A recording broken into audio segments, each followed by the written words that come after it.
Indiana University has announced a press conference in less than 1 hour where it is likely to be told that Kevin Wilson is dismissed as the head coach of the Indiana Hoosiers. There is a team meeting scheduled for 30 minutes from now, which is when the kids will apparently learn of his dismissal. And then we will hear shortly after that specifically why.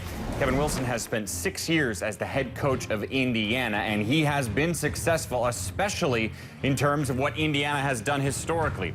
They've won 6 games this year, which means they're going to a bowl game, and that would be back-to-back bowl appearances for the first time since 1990-1991, despite the fact that his overall record is well under 500. Remember, he started off his first year. They were 0-8 in conference play, 1-11 overall. And as folks in Bloomington love to know, it's 4 straight wins for them now over their rival Purdue. Chuck Long joins us now as we begin BTN Live with this breaking news. First things first, we just saw how successful he's been for a program that doesn't go to bowl games all that often. How surprising is this? Oh, very surprising. I mean, the last couple of years, they're going to a bowl game. He's in his 6th year. He just signed a big-time contract in the offseason. Obviously, they were happy with him. This is really surprising. You know, Mike, I worked with Kevin down at Oklahoma for 4 years, and he's a terrific coach, an outstanding coach. He developed All-American offensive linemen there. He coached Jamal Brown, who won an Outland Trophy for Oklahoma.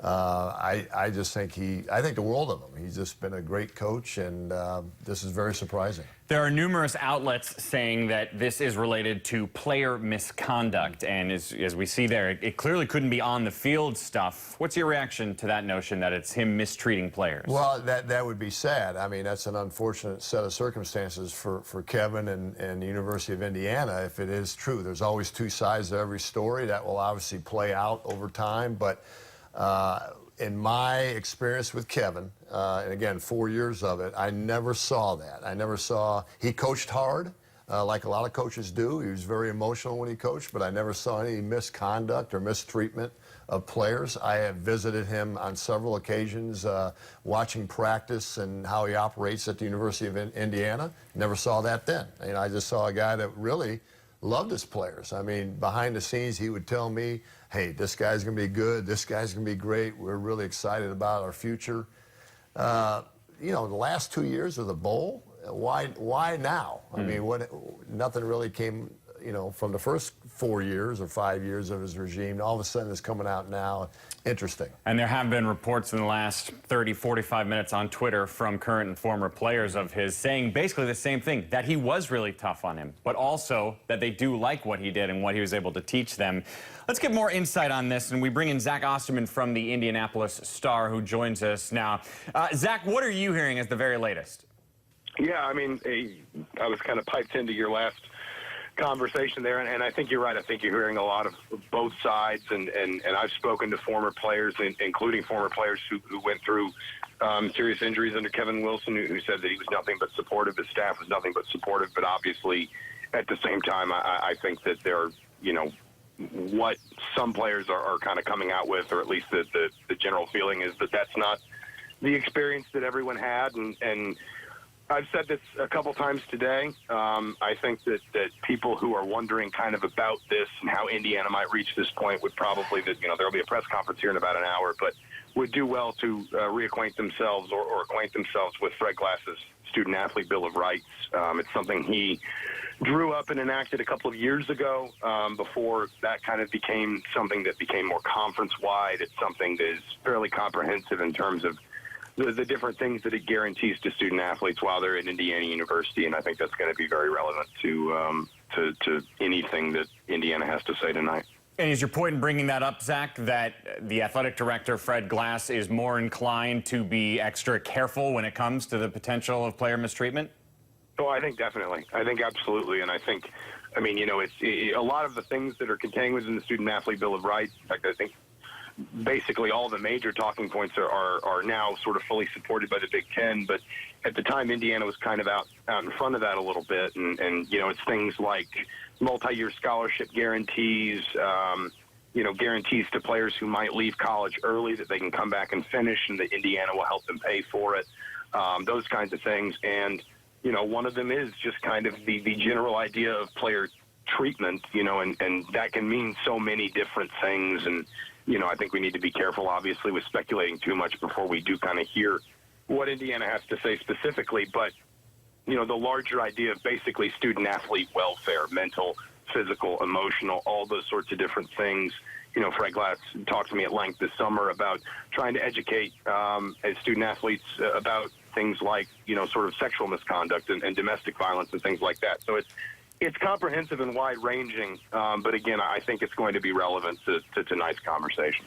Zach, I wonder how long this has been on Fred Glass's or anyone in Indiana's administration offices on their radar, especially when you consider, as Chuck brought up, 11 months ago, he signed a long extension.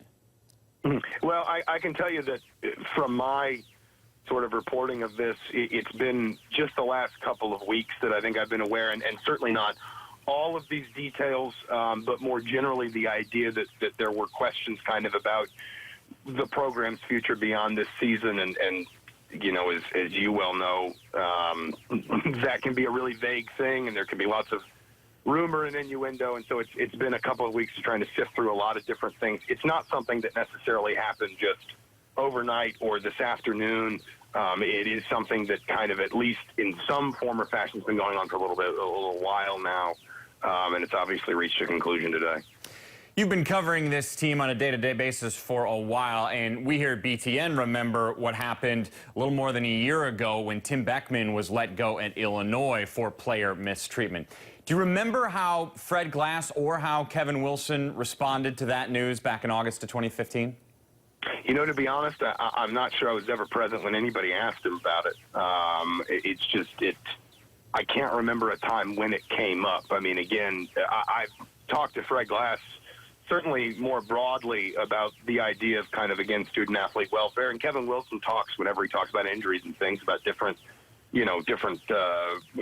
being cautious with this or that or the other thing. But I don't think either of them, I cannot remember either of them commenting on Beckman specifically. Before I let you go, I'm curious, this must be considered quite bad in the eyes of the officials at Indiana because, as Chuck and I were talking about, how good of a job Kevin Wilson has done. Now, he hasn't turned them into a Big Ten title contending team, but considering the talent in their division from some other teams, for them to be bowling in back-to-back years for the first time, in a quarter century, this must be seen as very severe to them. No, I think it absolutely is, and I think it's again one of those things that I think Fred Glass and I've had people tell me before that they think Fred Glass can be a little bit more talk than walk, if you will. But I think this has always been something that, frankly, I think people are wrong about that. I think Fred Glass has always been very passionate about the idea that Indiana is going to do the best it can not to compromise, its values, if you will, or its its kind of larger mission within amateur athletics and college athletics to educate and give student athletes a well-rounded experience. And as you said, it's not like Wilson had brought the program up to a college football playoff level or anything, but he certainly had enhanced the competitiveness of Indiana football. Even you go back 3 or 4 years, even before they were making bowls, you could see it. But I think this speaks to Fred Glass's commitment to a lot of what he's talked about. Again, that if you'll excuse a cliche, he's kind of walking the walk a little bit with this. If it does kind of unfold the way that I think we all anticipated it is going to. And we'll find out in about 50 minutes. Zach Osterman from the Indianapolis Star. Thanks for your time. We appreciate it. Absolutely. Thanks for having me.